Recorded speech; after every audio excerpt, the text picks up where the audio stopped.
say hello to my three sofa sisters, Melinda, Cheryl, and Ellen. Welcome, girls. Thank you. Now, I have to say, Ellen is here. She's filling in for Moira, who's away, but we'll be back on Full Circle next week, and I know she's really looking forward to getting back on the couch.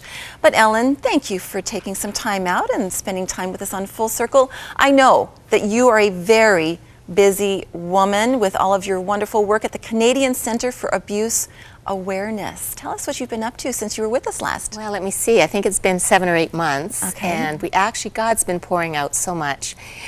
We have had a very successful fundraising year. And while all the other charities are sort of saying it's tough, I have to tell you, we've been really blessed. Right now we service about 125 agencies, anyone dealing with abuse, children, adults, women, men, and probably about 50,000 people a year. So we've grown. Our warehouse is full of everything from toys to bedding or appliances.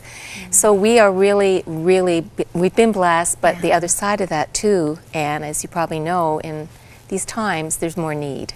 So I'm very grateful for all our supporters, but really God's our provider, and He's really taking care of us and taking care of our mission. Good. Well, that's exciting. We're so glad that you're able to take some time out and spend it with us here. I love the show, and I love the honor of being here. And keep It's us great. warm on a cold day. Yes, Yeah. yes. Snuggle up later. Absolutely. Ellen. Okay. More bodies on the couch, Right. more body Yeah, heat. exactly. Now, Cheryl, I know that you're bringing a special report, but you've got to tell us, where have you been? Yes, well, 100 kilometers south of the Arctic Circle, which was so exciting for me. I actually, on that trip, I did make it above, and I have a certificate to prove it. Oh, okay. Yes, I'm very excited about that. I've apparently joined some club of adventurers and explorers, you know. You are rubbing the that into us? adventurer on the What are you couch. doing? I know, she has done everything. I You've been love everywhere. it. I love it. And It we'll was have to tag so... along next time, right, with Cheryl? One of her most excellent adventures. I know, would love the to way see she's you tagging on a it. fishing boat in the far north, Melinda. That would be Can I such a bring my treat. shoes? I'm just kidding. Yeah, actually, you could probably use some of those Some of shoes to shoes. spear those fish. So yeah, today I'm going to give everyone a look at a little bit of life in a very isolated community in the far north, and also introduce you to some wonderful, inspirational women there. So it was a lot of fun. Well, thank you, Cheryl. We'll look forward to that coming up, I know, later in this And hour. don't laugh too hard at me fishing, because I know me and fishing. Did you It's do not the same as Melinda in fishing. I'm already but laughing still. already. You know but what? I Did won't you do go the back. worm? No, You thank didn't do the God. worm? Barbless hooks, a new term that I learned. Oh, that's interesting. Okay. Yes. Well, I'm looking forward to seeing you out on the water. That's coming up. That alone is worth the price of Did you have admission. makeup on and your hair done as well, or no? You didn't have Ely. Ely's our hair guy, Ely Gante It's in, true. in I definitely Hamilton. look different here than I will there, but still, I did my best. I tried. Now, I know that you guys spent some time with some really remarkable, inspiring people just this past Tuesday at Soup Fest. It was so fun. It was my Here in second Hamilton. time, and I got a really great group of people to work with, and I heard that we won for best soup. Well, okay, first maybe we that have was to too much say, information. We at have to first. say what Soup Fest is. Oh, okay. I like me jumping to the I winning. know, you can't wait. I You're so know. competitive, Melinda. I know. I didn't hear who won, but I'm sure mine won. I had great Okay. reviews on It mine. is, but even though as much fun as it is also a great cause for Living Rock. Yes, and which is Ministries. for youth at risk in Hamilton. So they raise money to help you. It's such a great event too. You know, they just all the restaurants, a bunch of restaurants come together. They make tons, like 50 gallons of soup. You go and you buy 4 tickets, and you get to try 4 different kinds of soup, and you vote for the best one. And they had us as ladlers, as I was called, soup ladler, and burned my hand as I was. Oh, did you? I was ladling, but The yeah. lady ladlers. There you are. There you are. I like soup slingers. Yeah, the soup Slinging slingers. soup. And there we were, and my soup was called, a new word I learned, ladies, mulligatawny. Now the funny part is I didn't know what it meant, so I just made it up and There's told Bridget, them. one of our sofa sisters. Yeah, and I told them that the soup meant romance. So we had a huge lineup for our soup. But For there, your romantic there you are. soup. The name that got Maybe the prize? it's an amazing soup. It was and- really good. I tried your was soup. good. It was good. I mean, not as good as my seafood soup, but you know, You know, Yeah. what, the good try. thing about Soup Fest is, all of these very, very nice restaurants are going to bring their best soup recipe. That is right. And it 'Cause was everybody wants to cold win. that day, and so people were coming up all shivering and then having soup, and it was just a great atmosphere for a great cause, lots of volunteers, and so it always is a privilege for us to be able to be a part of it. I was out of town on Tuesday. I couldn't We make missed it, but you, Anne. I've been there twice in the past, and so maybe next year All right. we'll do it again. No soup for you. No Yeah, no soup for you. None. soup Nazi, you. Stay away. So do you give out the recipes?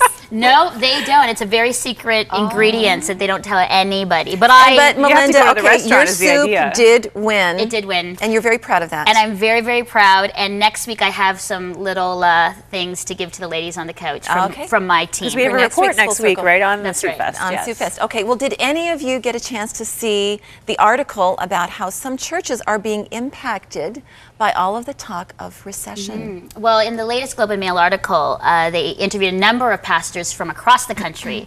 And these pastors are saying, we are seeing an increase in our church attendance, which is really exciting. But they suspect that it's because of the recession. And you know what else really surprised me about that article is they said there's an increase in donations. And I was like, because all you see in the news is that, charities are suffering because people don't have money and you can't give money that you don't have. Or sometimes I guess your giving might be the first thing to go when money gets tight, or people are afraid. So, but these churches are saying they're seeing an increase in people giving. I thought that was just, I had to read that twice. I was like, really? Well, there have been some stats lately in some reports I've been seeing that people are realizing that even more now is the time for sort of humanity and neighborhood care for people. And so that's why more people are giving, or they're not cutting back on any of their charitable donations because they realize people more than ever need the help and money. I think when you're really challenged financially, you start to realize that all of this stuff doesn't matter. What really matters is community, is relationship, is family. And when you see someone else suffering and struggling, you realize, there's always someone worse off than I am. No matter how bad I am, struggling, there's always someone worse off. And I think, Cheryl, that's probably what would prompt people then to give at church, to say, you know what, yeah, God has blessed me. At least I'm healthy.